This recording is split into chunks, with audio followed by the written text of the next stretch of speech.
बहुत से लोग हमेशा भाग्यशाली सितारों, भाग्यशाली ग्रहों, भाग्यशाली संख्याओं, हर तरह की चीजों को खोजते रहते हैं।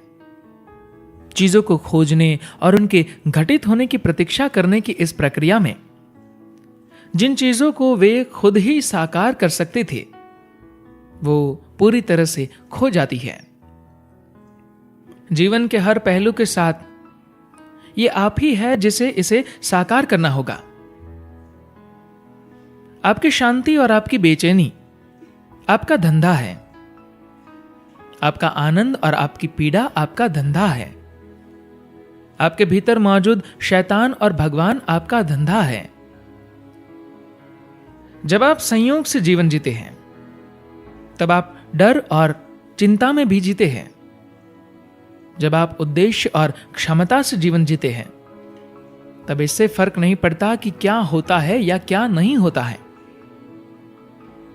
कम से कम आपका उस पर नियंत्रण है जो आपके साथ हो रहा है। ये एक अधिक स्थिर जीवन होता है। कुछ साल पहले एक महिला जिसे मैं जानता था, एक महत्वपूर्ण मीटिंग के लिए तैयारी कर रही थी। तमिलनाडु में तमामों लोग मानते हैं कि जब आप अपनी कार सुबह स्टार्ट करें तो उसे रिवर्स गियर में स्टार्ट नहीं करना चाहिए, वरना आपका पूरा जीवन रिवर्स गियर में चला जाएगा। तो वे सुबह हमेशा उसे थोड़ा सा आगे बढ़ाते हैं। तो वह महिला कार को घर के गैराज से रिवर्स में बाहर निकालने से पहले थोड़ा आगे बढ़ाना चाहती थी। अपनी पूरी चिंता और डर में बस कुछ इंच आगे बढ़ाने की कोशिश में उसने क्लच अचानक झटके से छोड़ दिया और कार दीवार से होकर सीधे बेडरूम में पहुंच गई। अपने आसपास जरूरी आंतरिक और बाहरी वातावरण पैदा करके जहां सही किस्म की स्थिति बन सके, इसके बजाय हम हमेशा किसी दूसरी चीज को खोजते हैं जो उसे साकार कर सकती है। आपने अपने भीतर आज को कैसे अनुभव किया है, वह निश्चय ही आपके हाथों में है। आप जिस अंधविश्वास में विश्वास करते हैं, यह उससे तय नहीं होता। यह बस इस पर निर्भर करता है कि आप कितनी समझदारी, बुद्धिमानी और कितनी जागरूकता के साथ घूमते हैं और अपने आसपास के जीवन को देखते हैं।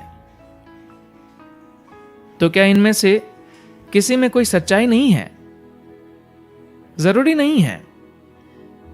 उनमें से ज्यादातर में कुछ वैज्ञानिक आधार है, लेकिन समय के साथ उन्हें बुरी तरह से विकृत कर दिया गया है।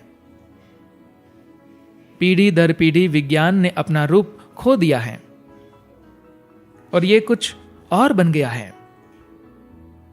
इसके अलावा आज राजनीतिक और दूसरे किस्म के प्रभुत्व की वजह से हम इस नतीजे पर पहुंच गए हैं कि अगर कुछ पश्चिम से आता है तो वह विज्ञान है, अगर यह पूर्व से आता है तो वह अंधविश्वास है। मानव प्रकृति के बारे में तमामों चीजें जो हमने इस संस्कृति में हमेशा से कही है, उन्हें आज अरबों डॉलर के शोध अध्ययन के बाद महान खोज के रूप में दिखाया जा रहा है। हम इन चीजों को हमेशा से जानते थे, क्योंकि ये एक ऐसी संस्कृति नहीं है जो जीने की विवशताओं से विकसित हुई हो।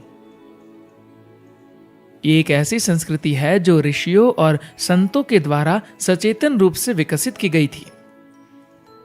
इसमें जबरदस्त वैज्ञानिक तत्व हैं।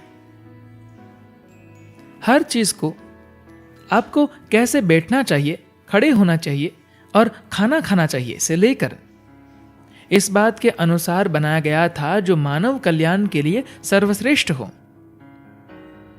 दुर्भाग्य से आज हम जिस संस्कृति को देख रहे हैं, वह कई तरीकों से विदेशी आक्रमण से टूट चुकी है और गरीबी के लंबे दौर के कारण विकृत हो गई है। फिर भी आध्यात्मिक प्रक्रिया का मौलिक चरित्र नष्ट नहीं हुआ है और न ही इसे नष्ट किया जा सकता है। यही समय है कि हम इस गहन परंपरा के लाभ को इसकी पूरी गरिमा में प्राप्त करें। धन्यवाद।